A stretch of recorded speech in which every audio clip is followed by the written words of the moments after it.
najiuliza swali. Sijui kama na wewe umeshawahi kujiuliza. Watu tunamtumikia Mungu, madhehebu yako mengi sana duniani. Lakini ukiangalia utaratibu wa watu wanamtumikia Mungu, ni kama tunapingana katika maneno ya Mungu. Lakini wote bado tunamtumikia Mungu. Bwana Yesu atusaidie sana. Hilo ndio swali langu ambalo nilikuwa najiuliza mwenyewe. Nilikuwa najiuliza hivi kwa nini madhehebu yako mengi, watu wanamtumikia Mungu wako wengi, sasa kwa nini tunapingana? Acha nitoe mfano. Hivi jinsi tulivyo hapa, kuna wengine mwanamke hawezi kusimama na kufundisha ibadani. Mnajua hivi. Tena hapa karibu yetu hapa. Lakini kuna wengine wanaruhusu wanawake kama hapa. Kuna wengine wakati wa kipindi cha meza kama hujabatizwa hawezi kula mkate. Lakini kuna wengine unakula mkate. Lakini wote tunasema tunamtumikia nani? Je, Mungu anajichanganya? Kuna sehemu zingine kama jinsi amevalia mchungaji hawezi kusimamia. Nilipokuwa kwenye sepake ile sepeza tulikuwa tunaita zamani, kabla sijapata mafunuo ya kiutume. Kwa sababu nikitoka sepake nikapata mafunuo ya kiutume, huko ndiko ninakohudumia. Kila Jumamosi ninakuwa na huduma. Inawezekana usinione, niko kwenye kipindi, niko kwenye mambo mengi. Tunashirikiana karibia watu ulimwenguni kote kila Jumamosi. Sasa ninajiuliza maswali, kwa nini huyu Mungu tunayemtumikia wote watu wanaimba Mungu, wanamfundisha Mungu, lakini mafundisho yetu hayaendi kwa pamoja? Bwana Yesu asifiwe sana. Hicho ni kitu ambacho ninajifunza sana. Na niliwahi kujiuliza nikasema inawezekana ndio kwa maana Yesu hataki kuja. Kwa sababu ya Yesu kuja duniani ilikuwa ni kuja kumtafutia Mungu wana wengi. Mungu apate wana. Yesu amekuja kama mwana wa Mungu ili apate wana wengine duniani. Bwana tusaidie sana. Amen. Na makusudi yake ni kwamba tufikie lengo moja. Wanafunzi wa Yesu hawajabishana katika mafundisho. Ukiangalia kabisa katika Mathayo 28 mstari wa 19, Yesu anawaambia wanafunzi, enendeni mkawafanye mataifa wote kuwa wanafunzi wangu, mkiwabatiza kwa jina la Baba na Mwana na Roho Mtakatifu, na kuwafundisha kuyashika yote niliyowaagiza, na tazama niko pamoja nanyi hata mwisho wa dahari. Lakini ukiangalia katika ubatizo waliouendesha wanafunzi, hakuna mwanafunzi aliyembatiza mtu kwa jina la Baba na la Mwana na Roho Mtakatifu. Wanafunzi wote wamembatiza kila waliyembatiza kwa jina la Yesu. Bwana tusaidie sana. Amen. Je, Mungu anajipinga? Mungu hawezi kujipinga. Wanafunzi walijua, walifunuliwa, walikuwa na ufunuo wa kiutume kwamba Mungu sio jina. Baba sio jina, wala Mwana sio jina. Lakini Yesu ni jina. Sijui mnanipata hapa. Ndiyo.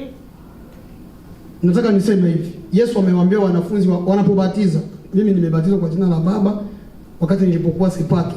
Nimebatizwa kwa jina la Baba, la Mwana na Roho Mtakatifu. Nimebatizwa hivyo. Lakini ninaposoma maandiko, ukianza katika ile Matendo ya Mitume sura ya 2 mstari wa 41 na 2, utaona jinsi Petro anavyotaja pale. Anasema, tubuni mkabatizwe kila mmoja kwa jina lake Yesu, mpate ondoleo la dhambi. Ukienda kwenye Matendo ya Mitume sura ya 8, Filipo anabatiza yule mkuu, anambatiza kwa jina la Yesu tu. Lakini Yesu amesema mkawabatize kwa jina la Baba na la Mwana na Roho Mtakatifu. Hivi neno la Mungu linajipinga? Hapana. Hakuna jina Baba wala hakuna jina Mwana. Baba ni uhusiano tu. Katika Mungu kuna uhusiano. Na Mwana ni uhusiano uliopo. Lakini Yesu, ndio kwa maana Mungu anasema kwamba amekirimiwa jina lipitalo majina yote. Jina Yesu. Ukisikia Yesu yaani Mungu. Sijui umeshawahi kusikia hiyo. Yesu yaani Mungu. Yesu kwa Kiebrania Yoshua. Yoshua maana yake Yehova ni wokovu. Bwana tusaidie sana. Na ndio kwa maana wanafunzi walimjua Yesu. Walijua huyu Yesu ndiye Baba, huyu Yesu tena ni Roho. Kwa hiyo tunapombatiza mtu kwa jina la Yesu, tumembatiza kwa jina la Baba na Mwana na Roho Mtakatifu. Bwana tusaidie sana. Hawajapingana, walikuwa sahihi kabisa. Lakini sisi katika mafundisho yetu, nimesema kama mchungaji ya kupiga suti, asingeweza kusimamia sepake. Hiyo ni kweli. Kama hujavaa suti kama jinsi ninavyopiga suti hapa, sijachomekea, sijastaki, hawawezi kukubali nisimame na sikupiga tai. Hizo ni taratibu tu ambazo hazina uzima wa Kristo ndani yake, haziwezi kutusaidia. Katika lugha yetu ya Biblia tunaziita kazi zisizo na uhai, hazina msaada kwetu. Bwana Yesu asifiwe sana. Soma ndugu yangu, sijui umeleta Biblia yako pale Bwana Prosper. Ndugu, uko na Biblia, ungechukua mic usome katika Yohana 15 mstari wa 6 na wa 7. Tusome.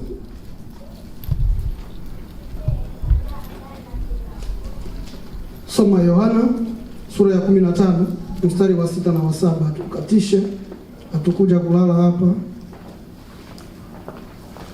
Yohana Mtakatifu. Ndio. Sura ya 15 mstari wa 6 na wa 7. Yohana Mtakatifu. Mstari wa 6 na wa 7. Okay, 6 inasema, nasema Yohana Mtakatifu sura ya 15 mstari wake ni wa 6 na ule wa 7. Soma. Okay. 6 inasema, mtu asipokaa ndani yangu hutupwa nje kama tawi na kunyauka. Ndio. Watu huyakusanya na kuyatupa motoni yakateketea. Amen. 7. Ndio. Ninyi mkikaa ndani yangu na maneno yangu yakikaa ndani yenu, ndio, ombeni mtakalo lote nanyi mtatendewa. Bwana Yesu asifiwe sana. Amen. Mkikaa ndani yangu, maneno yangu yakikaa ndani yenu, ombeni lolote mtakalo mtatendewa. Kwa lugha nyingine, tusipokaa ndani ya Yesu, hata kama tungeomba tutatendewa? Hapana. Bwana tusaidie sana. Somo letu siku ya leo ni kukaa ndani ya Yesu. Kwa lugha nyingine, kuwa ndani ya Yesu. Tutaangalia kuwa ndani ya Yesu maana yake nini. Acha nitoe hili. Katika Agano Jipya, ukianza Mathayo hadi Ufunuo, Agano Jipya imegawanyika kwa sehemu 3 kuu. Sehemu yake ya kwanza, ninaenda hivi kwa sababu naona watu wanaandika. Inasema Agano Jipya limegawanyika kwa sehemu 3 kuu. Sehemu ya kwanza inahusu mafundisho. Sehemu ya kwanza ya Agano Jipya inaitwa sehemu ya mafundisho. Hiyo sehemu ni sehemu gani? Mathayo, Marko, Luka na Yohana. Ukiangalia hapo, Yesu anafundisha. Yesu yuko anafundisha. Ni mafundisho tu ndio tunayoyakuta hapo. Nimesema Agano Jipya limegawanyika kwa sehemu 3 kuu. Sehemu yake ya kwanza ni mafundisho, kufundisha. Yesu anafundisha katika Mathayo, katika Marko, katika Luka na katika Yohana. Tunakuta ni mafundisho ndio yamejaa hapa. Na sehemu yake ya pili ni utiifu, yaani kutii. Huu utii tunaukuta katika Matendo ya Mitume. Haiitwi maneno ya mitume, inaitwa Matendo ya Mitume. Bwana tusaidie sana. Kutii nini? Kutii yale yaliyofundishwa. Kwa lugha nyingine, kutii ni kuyaweka yale uliyoyapokea kama mafundisho katika matendo. Wanafunzi baada ya kufundishwa waliingia katika matendo, walianza kufanya. Ndio kwa maana utasikia katika Biblia walifanya matendo makubwa. Wakina Paulo waliletewa leso kutoka sehemu zote, akigusa leso kitambaa tu akiomba, kama mtu ana madhaifu anapokea uponyaji. Yesu atusaidie sana. Kwa sababu gani? Walitii. Yesu anawaambia kwamba mtakemea mapepo, mtanyosha mikono yenu juu ya wagonjwa watapokea afya. Wakina Petro wakitembea, kivuli chake tu, watu walikuwa wanajua Petro anatokea sehemu fulani, akikaa kivuli chake kinaenda huko. Kikikugusa tu, kama ulikuwa na mapepo yanaondoka, kama ulikuwa na madhaifu yanaondoka. Kwa sababu gani? Ameishi katika utii wa mafundisho. Bwana tusaidie sana. Na sehemu ya 3 ambayo inaanza katika Warumi endelea mpaka Ufunuo inaonyesha maelezo. Ni maelezo ya mafundisho wanaeleza. Tukianza Warumi, wa Korinto wa kwanza, wa pili, ukienda wa Galatia, wa Efeso, wa Filipi, wa Kolosai, Tesalonike wa kwanza, wa pili, Timotheo wa kwanza, wa pili, Tito, Filipi, unaenda Ibrania, unavuka unaenda Yakobo, unaenda Petro wa kwanza, wa pili, Yohana wa kwanza, wa pili, wa tatu, Yuda, Ufunuo. Pale unakuta ni maelezo. Maelezo ya nini? ya mafundisho. Bwana tusaidie sana. Na katika haya yote hayajapingana, lakini sisi tunapingana katika mafundisho. Tunamtumikia Mungu? Ndio swali langu tu. Bwana tusaidie sana. Sisi katika mafundisho yetu ya kiutume tunapotumia meza, hata pale kwangu tunatumia meza na watoto wangu wote. Tunafanya ibada nyumbani. Hatufungwi kwa sababu Yesu anasema fanyeni hivi kila mkutanikapo kwa ukumbusho wangu. Hata kama mimi sipo nikienda kazini, mke wangu na watoto wanafanya ibada. Hayo ndio maisha yetu tulionayo. Bwana tusaidie sana. Hivyo ndivyo tulivyo. Jumamosi tunakuwa kwenye kipindi, wala hatuombi tuwatangazie watu. Hivi ndivyo tulivyo, tunavyoishi, ndio maisha yetu, kwa sababu tunakaa katika utiifu wa neno. Bwana tubariki sana. Nimesema somo letu ni kuwa ndani ya Yesu. Nini maana ya kuwa ndani ya Yesu? Yohana 15 mstari wa 6 na wa 7. Yesu anawaambia mitume, anawaambia wanafunzi wake kwamba ninyi mkikaa katika neno langu mtakuwa wanafunzi wangu. Sijui asiyekaa katika neno langu atakatwa kama tawi. Sijui, kuna maneno mengi ameyaongea pale. Anasema kwamba neno langu likikaa ndani yenu, ninyi mkikaa, kwanza wewe ukae ndani ya Yesu na neno la Yesu likae ndani yako, utakuwa na uwezo wa kuomba chochote kile atakupa Mungu. Bwana tusaidie. Lakini katika kuomba tunatumia hekima. Sio kila kitu ambacho utakiomba ambacho Mungu atakutolea. Katika majibu ya Mungu kuna aina 3 ya Mungu anajibu. Unaweza kumuomba Mungu akakaa kimya. Hiyo ni jibu. Ukaomba tu Mungu akakaa kimya. Ukaomba papo hapo Mungu akakupa. Na ukaomba Mungu akakuahidi. Ni majibu ya Mungu. Bwana tusaidie sana. Na utakuta mara nyingi mtu kama ni mchanga wa imani, iko mchanga wa imani, Mungu anapomuona anakuja, anajua huyo anakuja kuomba kitu tu, lakini akishapata anasahau Mungu. Lakini mtu katika ukomavu, wakati mwingine anaenda kwenye maombi, anakuwa na maombi ya kumsifu Mungu. Ninakusifu Mungu kwa sababu umeniokoa, umenipa familia. Hakuna kitu kingine wala hitaji chochote. Kwa sababu gani? Anakuwa na uhusiano na Mungu. Na ni uhusiano ndio unaleta vitu katika Mungu. Ukitaka kupokea vitu vya Mungu lazima uwe na uhusiano wa Mungu. Amen. Bwana tubariki sana. Amen. Lakini nataka tuongee leo kuhusu kukaa ndani ya Yesu. Bwana tubariki sana. Amen. Na ni nini maana ya kukaa ndani ya Yesu au ndani ya Kristo?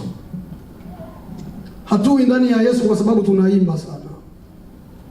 Hatui ndani ya Yesu kwa sababu tumezaliwa katika familia ya Ukristo. Wengine wanafikiria baba na mama kwa sababu wameokoka, nimezaliwa humo na mimi nimeokoka. Hapana, huo sio ushuhuda. Inasema ukikiri kwa kinywa chako utaokoka. Lazima kinywa chako kikiri, kwa sababu kinywa ndio kinaleta ushuhuda wa yale yaliyomo ndani mwako. Ukiamini kwa moyo, ukikiri kwa kinywa, utakuwa umeokoka. Bwana tubariki sana. Amen. Nini maana ya kuwa ndani ya Kristo? Au nini maana ya kukaa ndani ya Kristo? Soma Wakorintho wa pili sura ya 5 mstari wa 17. Wakorintho wa pili, hiyo ndio maana ya kwanza ya kuwa ndani ya Kristo. Wakorintho wa pili sura ya 5 mstari wa 17. Soma Wakorintho wa pili sura ya 5 mstari wa 17. Wakorintho wa pili.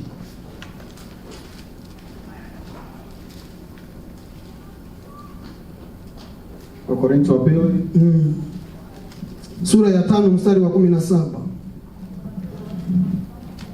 Sura ya 5 mstari wa 17. Ndio. Nasema hata imekuwa mtu akiwa ndani ya Kristo, ndio kuwa kiumbe kipya. Amekuwa kiumbe kipya. Ya kale yamepita, tazama. Ya kale yamepita, tazama, yamekuwa mapya. Amen. Bwana tusaidie sana. Amen. Kukaa ndani ya Kristo ni kuwa kiumbe kipya. Ya kale uliokuwa nayo yamepita, yote yamekuwa nini? Yamekuwa mapya. Lakini katika mafundisho yetu ya mapokeo, watu wengi wanafikiri mtu akibatizwa amezaliwa mara ya pili. Bwana Yesu asifiwe. Watu wengine wanafikiri hivi, mtu akishabatizwa katika maji mengi amezaliwa mara ya pili. Lakini kuna watu ambao wamebatizwa kwa maji mengi, tabia zao ni zile zile. Kama alikuwa mchawi, bado ni mchawi tu. Kama ni muongo, bado ni muongo tu, lakini amebatizwa kwa maji mengi. Nataka niseme hivi, kubatizwa kwa maji mengi sio ishara ya kwamba mtu amezaliwa mara ya pili. Kubatizwa kwa maji mengi ni kutangazia ulimwengu kwamba nimekubali kufa na nimefufuka pamoja na Kristo. Bwana Yesu asifiwe sana. Ubatizo ni njia ya kukubali kufa na kufufuka pamoja na Kristo. Soma Warumi sura ya 6 mstari wa 3. Soma Warumi sura ya 6 mstari wa 3 tusikie. Warumi sura ya 6 mstari wa 3. Unapobatizwa si kwamba umezaliwa mara ya pili, hapana. Warumi sura ya 6 mstari wa 3. Warumi nasema, ndiyo, amfahamu ya kuwa sisi sote tuliobatizwa katika Kristo Yesu. Amfahamu ya kuwa sisi sote tuliobatizwa katika Kristo Yesu tulibatizwa katika mauti yake. Tulibatizwa katika mauti yake. Amen. Ndiyo. Shuka kidogo tusikie. 4. Basi tulizikwa pamoja naye. Kwa njia ya ubatizo. Ya mauti yake. Twende. Kusudi kama Kristo alivyofufuka katika wafu. Kusudi kama Kristo alivyofufuka kutoka wafu kwa njia ya utukufu wa Baba. Vivyo hivyo na sisi tuenende katika upya wa uzima. Kwa lugha nyingine ni kwamba unapobatizwa umekufa na kufufuka pamoja na Kristo. Bwana Yesu asifiwe sana. Katika Israeli ilikuwa hivi. Mtu akimuua mtu mwingine, walikuwa wanamchukua kama adhabu yako. Ukishikwa kama adhabu yako, walichukua kamba ya katani na ile maiti wanakufunga. Sasa adhabu yako ilikuwa haijaishia hapo tu, wanakuweka kwenye maji. Unakaa humo, ndio adhabu yako hadi zile kamba zifanye nini? Zioze. Zile kamba za katani zikishaoza, ile maiti inabaki. Wewe unatoka unapona. Kama ni kupona kwako utakuwa umepona. Mungu alipitia hapo akaona hichi ni kitu kizuri sana. Kwa hiyo katika kubatiza kunakuwa vitu viwili. Kunakuwa mtu wa zamani na mtu mpya, mtu ambaye amekufa. Kwa lugha nyingine, yale matendo uliyokuwa nayo ya zamani lazima yabaki majini, ufufuke huko mtu mpya katika Kristo. Anayeonekana sio wewe tena, bali ni Yesu anaonekana ndani yako. Anatubariki sana. Na ndio kwa maana sisi tunatangazia watu kwamba katika Mungu, katika Kristo hakuna mtu mke wala mume. Bwana Yesu asifiwe sana. Kwa sababu mtu ambaye amemvaa Kristo, katika macho ya nje tu hawezi kujua kama ni mwanaume ama ni mwanamke. Utajuaje kama mtu amemvaa Kristo? Mtu ambaye amemvaa Kristo. Soma kwanza Galatia 3 mstari wa 27. Mtu ambaye amemvaa Kristo, wewe unajuaje kama ni mwanaume au ni mwanamke? Katika haya macho ya nje tu. Galatia 3:27. Anza hapo 27 tu. Galatia sura ya 3 mstari wa 27 nasema, ndio, maana ninyi nyote mliobatizwa katika Kristo, mmemvaa Kristo. 28. Ndio. Hapana Myahudi wala Myunani. Hapana mtumwa wala huru. Hakuna mtu mtumwa wala huru katika kubatizwa kwa Yesu Kristo. Twende. Hapana mtu mume wala mtu mke. Maana ninyi nyote mmekuwa kama mmoja katika Kristo. Bwana Yesu asifiwe sana. Katika Yesu Kristo hakuna mtu mke wala mume, sote tuko sawa sawa. Bwana tusaidie sana. Hapa ndipo palipo na usawa wa mwanamke na mwanaume. Sio ule usawa wa kusema kwamba tunaweza kutangazia mimi na mume wangu tunakuwa sawa. Hapana. Mungu hajatuumba kwamba tutakuwa sawa sawa. Tuna umoja tu. Kuko tofauti wa mwanamke na mwanaume. Bwana tusaidie. Lakini Biblia inasema alichokiunganisha Mungu, si kimekuwa kimoja, mwanadamu hawezi kutenganisha. Lakini katika matangazo ya ulimwengu ambayo yanavuruga watu, wanasema mimi na mwanaume tunakuwa sawa sawa. Kuna mambo ambayo mwanaume anafanya mwanamke hawezi kuyafanya. Bwana tusaidie. Sisi ni walimu. Mwanamke hawezi akampatika mwanaume mimba. Unajua hivyo? Bwana tusaidie sana. Sasa tunakuwa sawa sawa vipi? Hatuko sawa sawa. Tuna umoja. Mungu ametuumba katika hali ya umoja. Kwa sababu ya mafundisho ya ulimwengu ndio yamechanganya watu na hata majumba yetu yamekuwa yenye vurugu, tunakuwa sawa sawa. Mungu hawezi kuchanganyikiwa. Bwana tusaidie sana. Kuwa kiumbe kipya. Tunapokuwa ndani ya Kristo tumekuwa viumbe vipya. hali yetu ya zamani imeisha, tunakuwa watu wapya. Tunapotembea watu wanaanza kutathmini, wanaanza kusema fulani tuliyemtambua zamani ndio huyu kweli? Ni yeye au si yeye? Bwana asifiwe sana. Anaanza kuimba sana hivi, anakuwa anasema sana maneno ya Mungu, yule tuliyemfahamu kweli. Mungu asifiwe. Bwana Yesu asifiwe sana. Ndio kwa maana katika Petro wa kwanza sura ya 2 mstari wa 12, soma tusikie kidogo. So Petro wa kwanza sura ya 2 mstari wa 12, wanasema nini pale? Huyu ndugu yetu Petro. Waraka wa kwanza wa Petro. Ndio, sura ya 2 mstari wa 12. Soma. Sura ya 2 mstari wa 12 inasema, ndio, mwe na mwenendo mzuri kati ya mataifa. Mwe na mwenendo mzuri katika mataifa. Ili iwapo huwasingizia hata kama wanawasingizia kwamba ninyi ni watenda dhambi, watazamapo matendo yenu mazuri, wamtukuze Mungu siku ya utu wetu wa zamani umeondoka, tunakuwa watu wapya. Tumezaliwa mara ya pili. Hatuzaliwi mara ya pili kwa sababu tumebatizwa. Tumezaliwa mara ya pili kwa sababu matendo yetu ya kwanza tumeachana nayo, tunakuwa watu wapya. Hauwezi kuzaliwa mara ya pili kama hujazaliwa mara ya kwanza. Aliyezaliwa mara ya kwanza ni mwanadamu, ndiye atakayezaliwa mara ya ngapi? Mara ya pili. Ni mwanadamu vipi? Baba na mama wanaoana, wananizaa mimi. Baadaye sasa mimi namfuata Kristo, ninazaliwa na Mungu. Bwana tubariki sana. Ndio kuzaliwa mara ya pili. Ndio kwa maana Yesu anamwambia Nikodemu, usipozaliwa mara ya pili huwezi kuingia katika ufalme wa Mungu. Sio kwamba kwa sababu Nikodemu alikuwa na elimu ya dunia alichanganyikiwa, akasema mimi mzee tena niingie ndani ya tumbo ya mama yangu. Unaona maneno ya Mungu jinsi yalivyo. Niingie tena ndani ya tumbo ya mama yangu ili nizaliwe. Yesu anamwambia, unaona, kumbe wewe ni mwalimu katika Uyahudi na haya mambo huyajui bwana. Bwana Yesu atusaidie sana. Ndio kwa maana Wayahudi walichanganyikiwa na Yesu. Hawakumuuliza kwamba hizi ishara unazifanya kwa degree gani? Walimuuliza tu ni kwa mamlaka gani unayatenda mambo haya. Bwana tubariki sana. Kwa hiyo tunaposimama ni katika mamlaka ya Mungu, sio kwa sababu ya degree tulizonazo hazisaidii kitu. Kama ingekuwa degree inasaidia, Nikodemo asingechanganyikiwa. Mpaka amemuuliza Yesu, hivi tena mimi mzee niingie katika tumbo la mama yangu Yesu anamshangaa, bwana wewe si ni mwalimu katika Israeli? Haya mambo huyajui. Kilichozaliwa kwa roho ni roho. Nikodemo anachanganyikiwa. Bwana tubariki sana. Shangwe moyoni mwangu ni kama maji mengi, nimo ndani ya Yesu na burudika shangwe. Shangwe moyoni mwangu ni kama maji mengi, nimo ndani ya Yesu na burudika shangwe. Shangwe moyoni mwangu ni kama maji mengi, nimo ndani ya Yesu na burudika shangwe. Shangwe moyoni mwangu ni kama maji mengi, nimo ndani ya Yesu na burudika shangwe. Oh, shangwe shangwe kwa Bwana Yesu, shangwe shangwe shangwe kwa Bwana Yesu, iyo shangwe shangwe kwa Bwana Yesu, shangwe shangwe shangwe kwa Bwana Yesu, shangwe. Bwana Yesu asifiwe sana. Kuwa ndani ya Yesu ni kuwa kiumbe kipya. Matendo yetu ya zamani lazima tuachane nayo. Tusijifurahishe tu kwa sababu tunakuja ibadani kila siku nionekane, na haitakusaidia. Unatakiwa uwe kiumbe kipya, ubadilike. Haya maneno ninayokuambia uyaweke katika matendo. Bwana tusaidie sana. Hatua ya pili. Soma Wakorintho hiyo wa pili sura ya 5 mstari wa 16. Wakorintho wa pili sura ya 5 mstari wa 16. Wakorintho wa pili sura ya 5 mstari wa 16. Tunaimba Wakorintho hapa. Wakorintho wa pili sura ya 5 mstari wa 16.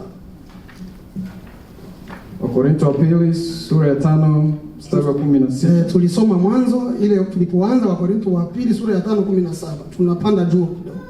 Mstari wa 16. Tusikie mtu ambaye anakuwa ndani ya Kristo anakuwa mtu wa aina gani? Tumeshamuona ni mtu ambaye amekuwa kiumbe kipya. Tuangalie hatua ya pili sasa. 5:16. Ndio. Hata imekuwa sisi tangu sasa, samahani ngoja. Ndio. Hata imekuwa sisi tangu sasa hatumjui mtu awaye yote kwa jinsi ya mwili. Ndiyo. Ingawa sisi tumemtambua Kristo kwa jinsi ya mwili, lakini sasa hatumtambui hivi tena. Bwana Yesu atusaidie sana. Mtu ambaye amekuwa ndani ya Kristo ni mtu ambaye hamtambui mtu mwingine kwa jinsi ya nje, kwa jinsi ya mwili.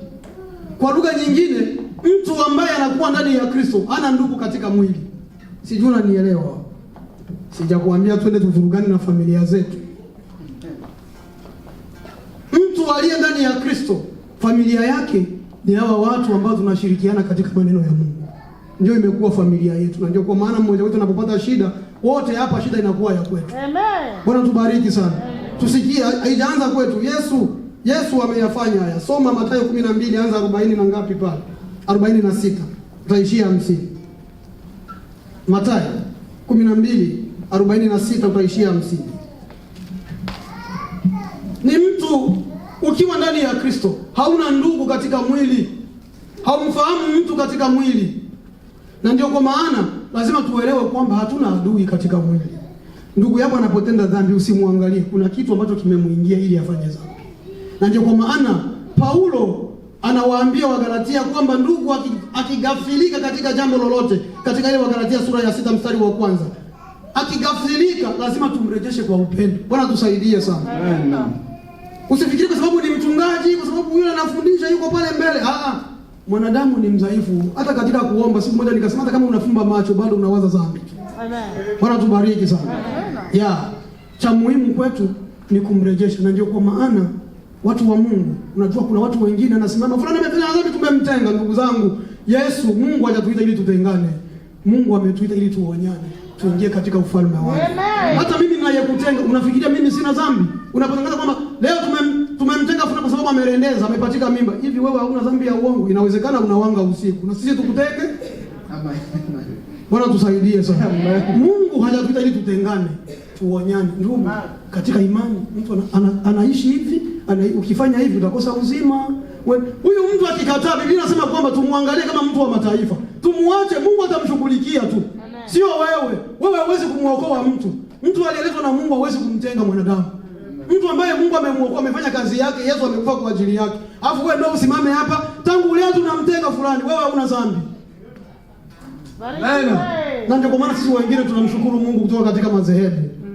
Mimi katika dhehebu nimetoka, nilipopata mafunuo ya kiutume, ninamshukuru Mungu. Ninaishi kwa amani sana. Ninaishi kwa amani. Yaani huu ni ushuhuda wangu katika kundi la kiutume. Ninaishi Mungu kila leo. Sina uoga wala mashaka katika maisha yangu. Jinsi nilivyokuwa. Tulikuwa kule kwenye Sepake, ukiona mko katika watu wanasema wale ni watu wa kikundi fulani. Wale ni watu wa mchungaji fulani. Wale ukisema pia mchungaji, yaani watu wanaishi makundi. Hivi tunamtumikia Mungu kweli? Kumbe Mungu alikuwa ananiandaa na nifunulia mengi nijue jinsi tutakavyojipanga kwa baadaye. Nilipopata mafundisho ya kiutume, nimesimama vizuri, ninamshukuru Mungu sana. Sio kwamba nimekwisha kufika, bali ninakaza kweli. Bwana tubariki sana. Soma tu. Mathayo Mtakatifu sura ya 12 mstari wa 46 hadi 50.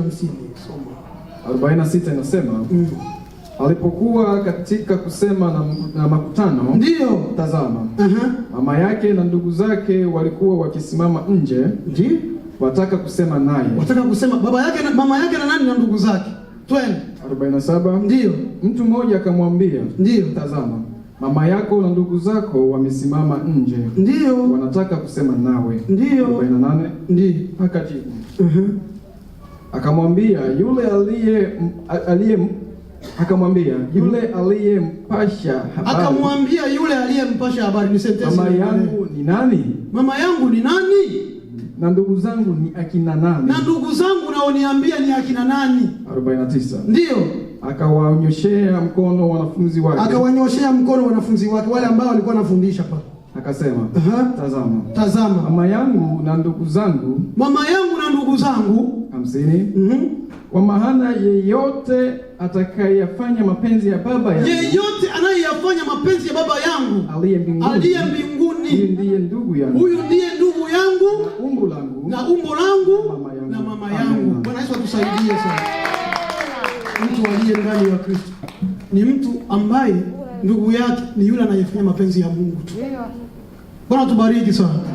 Na ndio kwa maana hatuangalie kwamba kundi la kiutume aliko hapa, sijui wanani hawako hapa, na watu wanasema neno la Mungu na mimi ninakuwa ndugu miongoni.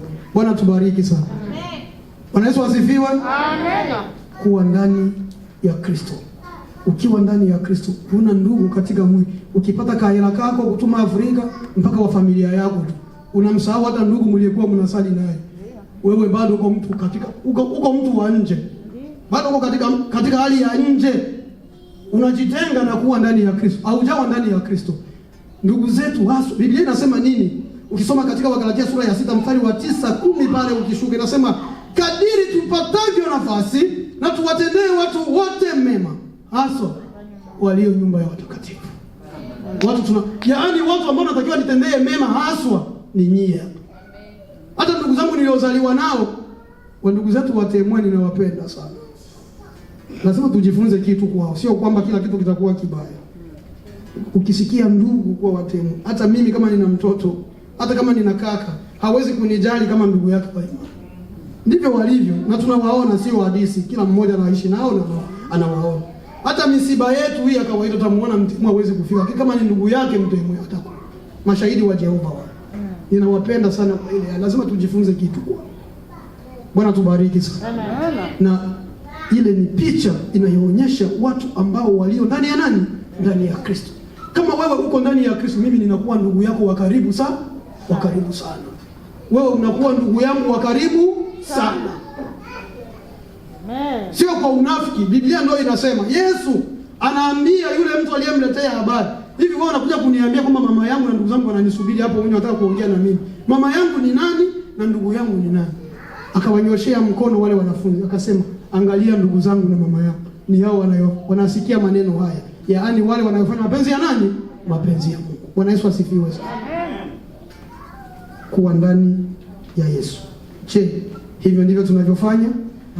Ndugu zetu wa imani tunawavalue zaidi kuwa ndio ndugu zetu wa karibu sana, au bado tunaangalia watu wa ukoo wetu? Kwa sababu sisi ni watu wa ukoo fulani, ndugu zangu watakuwa ni mtu fulani tu. Hapana. Katika Kristo tumejengwa kuwa jamii ya watakatifu ulimwenguni kote, na hawa ndio wanaitwa kanisa. Hawa ndio wanaoitwa kanisa. Tusikalie tu kwa wale tuliozaliwa nao. Yesu hana ndugu katika mwili. Yesu ana ndugu katika roho. Na ndio kwa maana anasema haoni aibu kutuita sisi ndugu zake. Bwana tubariki sana. Kwa sababu gani? Kwa sababu tunakaa katika mapenzi ya Mungu. Na mtu akiyafanya mapenzi ya Mungu, huyu ndiye anakuwa ndugu wa Yesu. Bwana tubariki sana. Naam. Unajua Yesu anawaambia nini wale makutano pale mlimani? Katika hotuba yake ya mlimani, kisoma katika ile Mathayo sura ya 5 mstari wa 20, Yesu anawaambia, matendo yenu yasipoyazidi yale ya Mafarisayo na Masadukayo na waandishi, hamna nafasi katika ufalme wa Mungu. Soma kwanza Mathayo hiyo 5:20 tusikie. Mafarisayo, Yesu anawasifu wa Mafarisayo. Soma sura ya 5 ya Mathayo mstari wa 20. Unasema, maana nawaambia kwamba ndio haki yenu isipozidi hiyo haki ya waandishi na Mafarisayo. Haki yenu isipozidi haki ya waandishi na Mafarisayo, hamtaingia kamwe katika ufalme wa mbinguni. Bwana Yesu atusaidie sana. Unajua tunaposema Farisayo, wakati mwingine tunasema ndio wanafiki. Ule mtu ni Mfarisayo, yani mnafiki. Anafanya jambo kuonyesha kwamba ni jema, lakini alimu wapi? Ndani mwake. Lakini Yesu anawasifu hawa watu. Anasema haki yenu isipowazidi hawa watu hawa, hamna nafasi katika ufalme wa Mungu. Kama ni kutoa sadaka, ukisoma katika hiyo Mathayo 23 mstari wa 23, utaona jinsi walivyokuwa wanatoa sadaka za mnanaa, wanatoa nini, lakini Yesu anawaita ni wanani? Ni wanafiki. Bwana tubariki sana.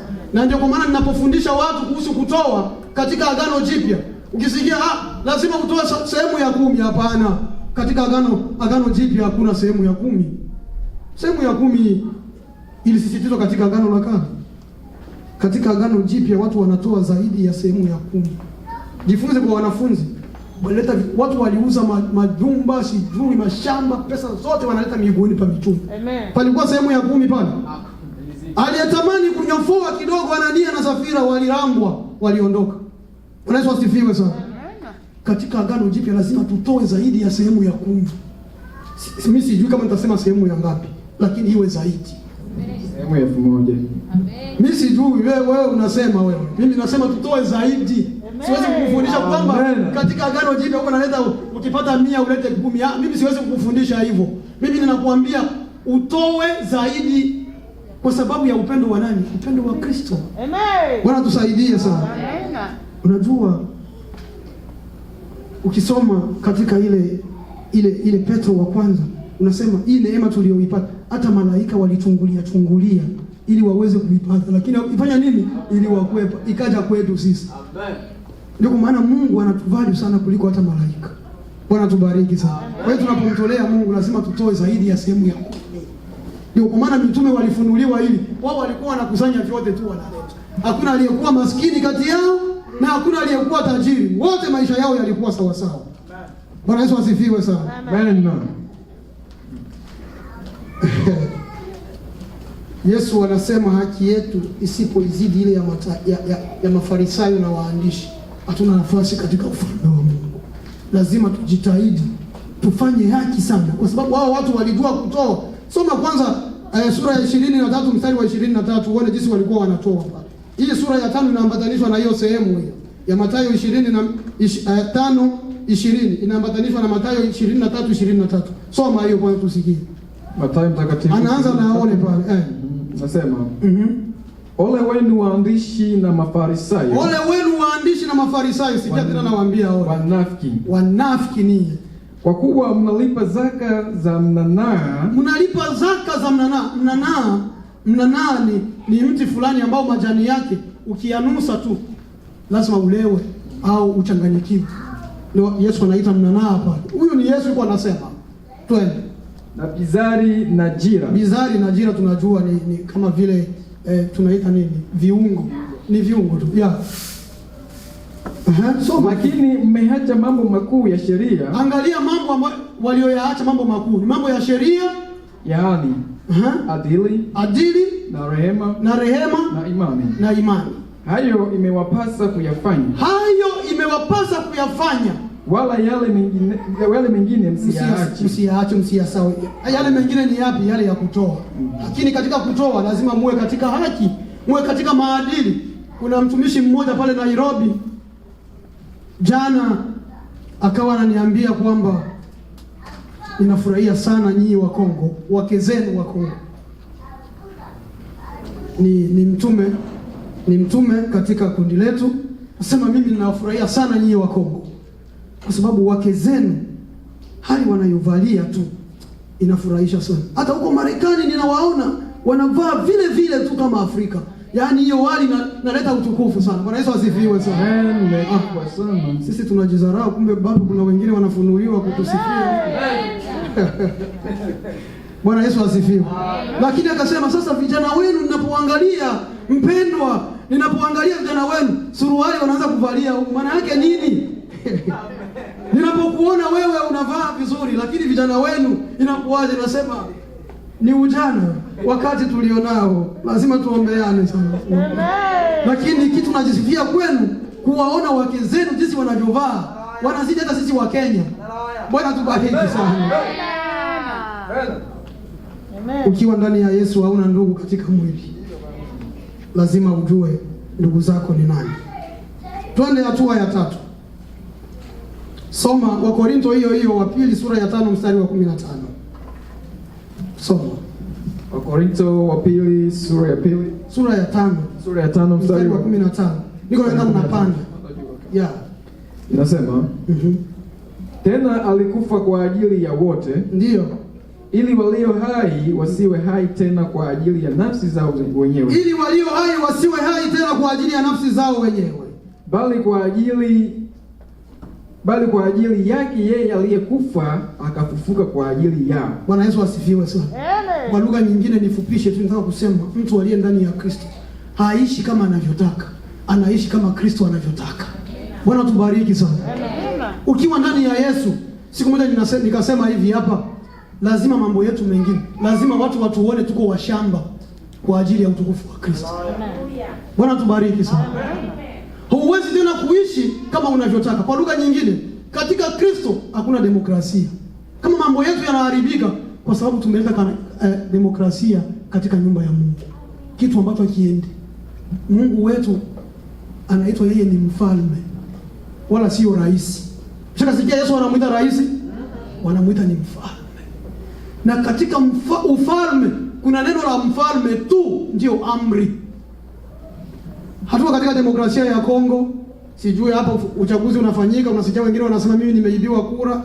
Kwa Mungu hakuwahi kuibiwa kura. Mungu akisema wewe ni kusema amina tu. Hakuna ndio wala hapana, kwake ni ndio tu.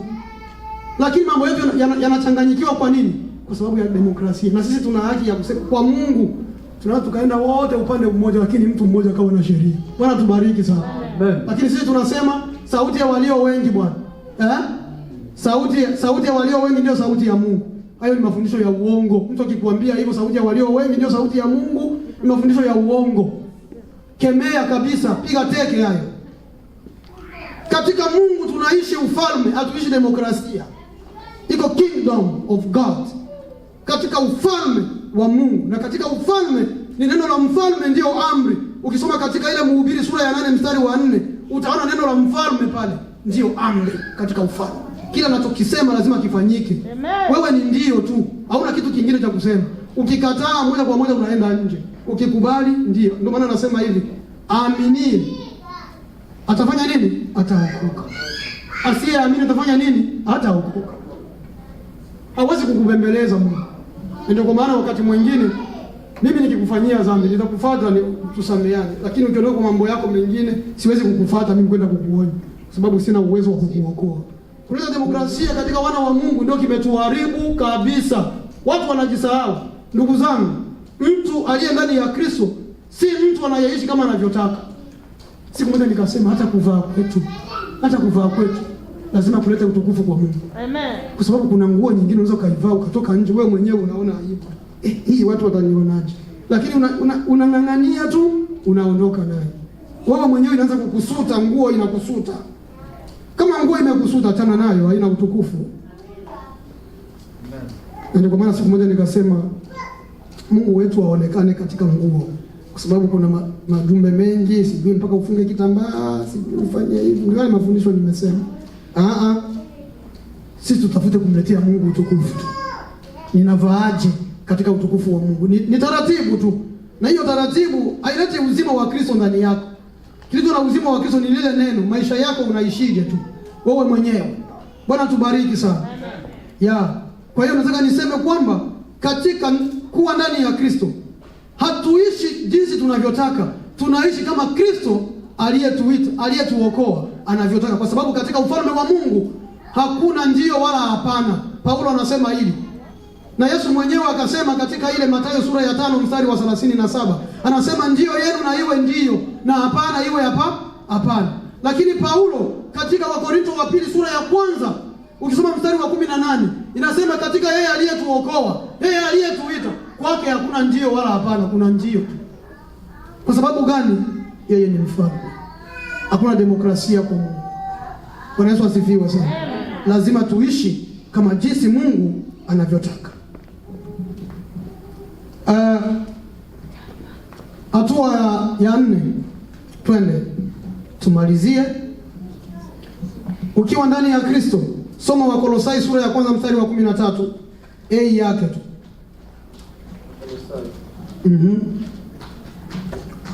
Mtu aliye ndani ya Kristo ni mtu wa aina gani? Tumesema ni mtu anayeishi kama anavyotaka Kristo. Tuangalie hii ya 4, Kolosai 1:13. Kolosai 1:13 inasema tu. Okay. Naye alituokoa katika nguvu za giza. Ndio. Akatuhamisha na kutuingiza katika ufalme. Usome hiyo tu. Nimesema tu. Naye alituokoa katika nguvu za giza. Bwana Yesu asifiwe sana. Mtu aliye ndani ya Kristo ni mtu aliyeokolewa kutoka nguvu ya nini? nguvu ya giza. Kwa lugha nyingine, shetani hana mamlaka juu yako. Aliye na mamlaka juu yako ni yule aliyekuokoa kutoka nguvu ya nani? Nguvu ya shetani. Bwana tubariki sana. Hatuna sababu ya kuogopeshwa. Hatuna sababu ya kutahayarika, kwa sababu uzima wetu Mungu ameuficha ndani ya nani? Ndani ya Kristo. Ili utupate sisi, lazima kwanza uingie ndani ya Kristo. Bwana tubariki sana. Mtu aliye ndani ya Kristo ni mtu aliyekombolewa kutoka nguvu za giza, kutoka nguvu za shetani. Kwa hiyo mamlaka yoyote yale ya shetani hayana nguvu juu yako. Ukiona mamlaka ya shetani yanakuwa na nguvu juu yako, lazima ujiulize, je, umekuwa ndani ya Yesu? Bwana Yesu asifiwe.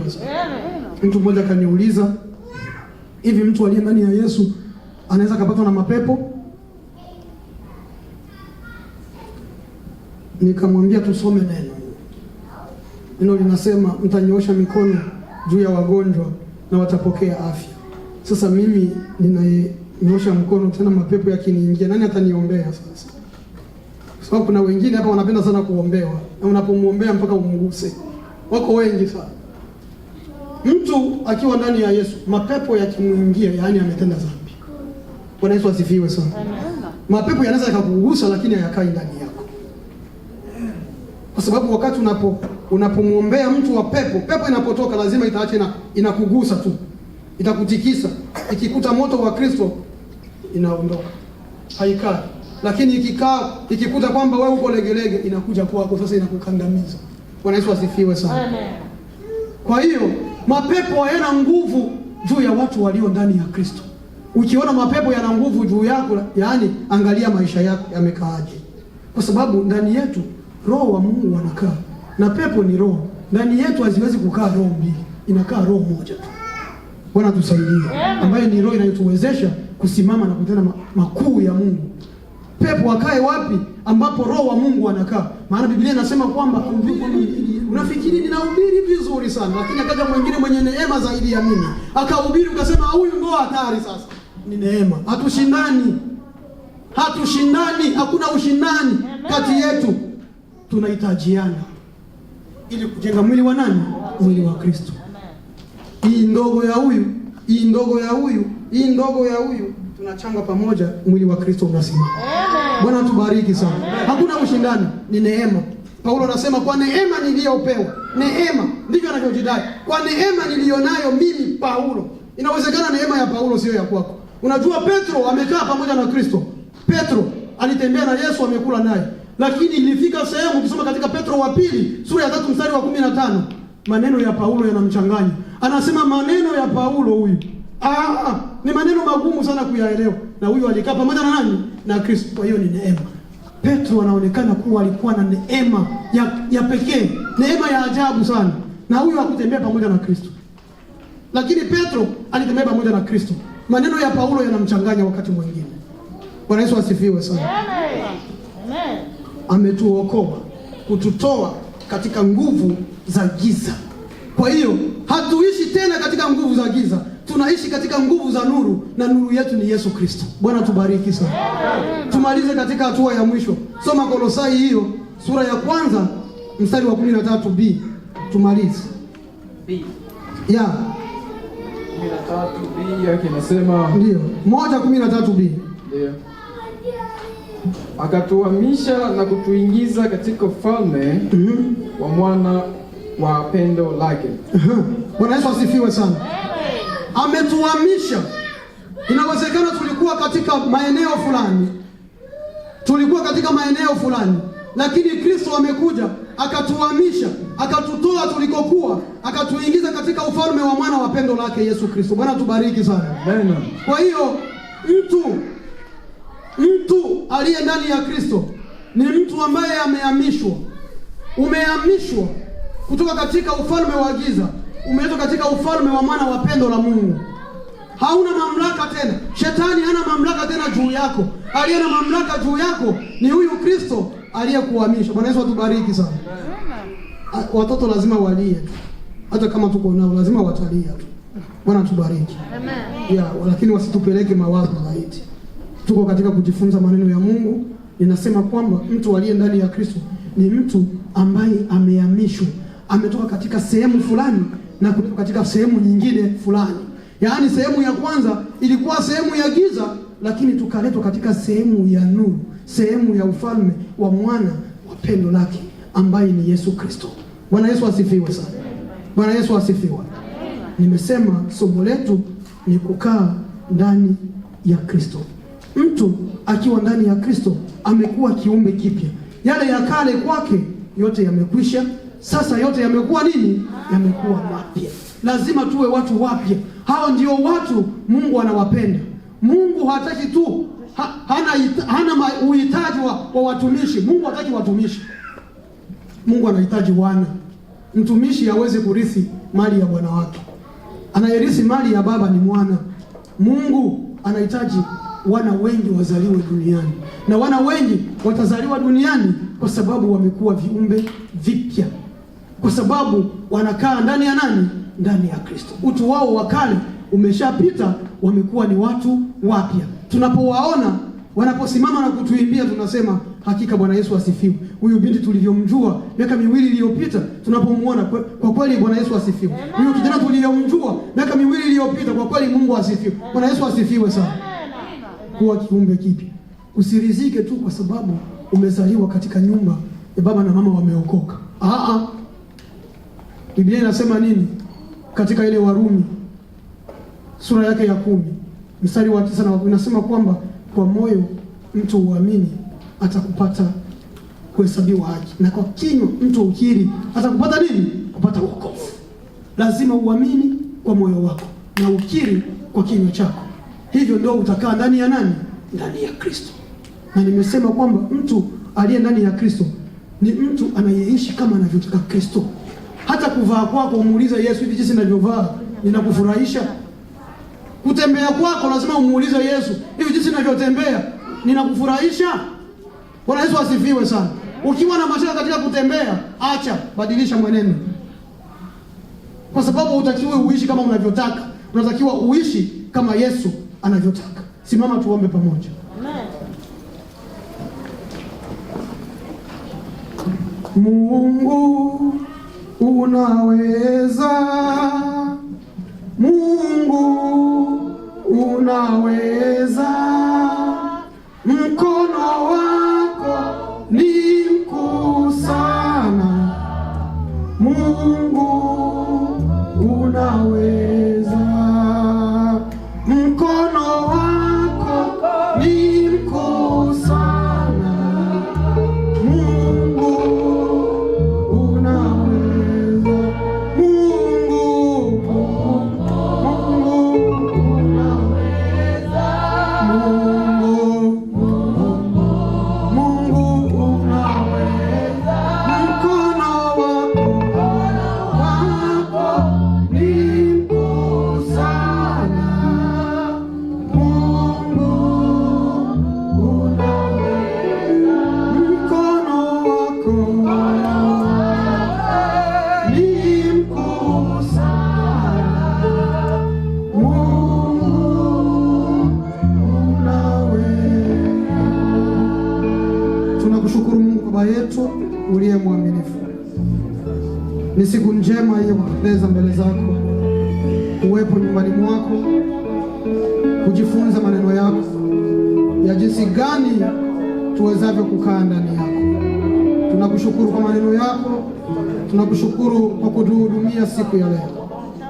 Asante kwa yote ambayo umekwenda kuyatenda na kuyafunua kwetu siku ya leo Bwana. Acha maneno yako yapate nafasi maishani mwetu. Acha maneno yako yatuwezeshe kusimama katika makusudi yako. Acha maneno yako yatuweke sawasawa na makusudi yako kwa Bwana. Bariki kila mmoja ambaye amepata nafasi ya kujifunza maneno haya. Umuwezeshe, umuongoze. Maneno haya yakae ndani mwake, yazame kama nanga izamavyo baharini, Mungu wetu. Yakabadilishe maisha yetu, tukaweze kukuishia wewe, tukaweze kuleta harufu nzuri ya manukato mbele zako. Asante Mungu wetu. Asante msaada wetu tosha. Tuna kila sababu ya kulihitaji neno lako katika maisha yetu. Mungu wetu, hata tuliishie neno lako, maana ndio makusudi yako kwetu. Umesema tukikaa katika neno lako Bwana wetu, tutakuwa wanafunzi wako, nasi tutaifahamu kweli, na kweli itatuweka kuwa huru. Tuna kila sababu ya kuishi maisha yenye uhuru Bwana, katika neno lako.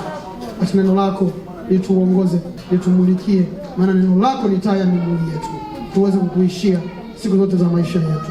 Kwa Yesu Bwana tukiomba na kuamini. Amen. Amen. Amen.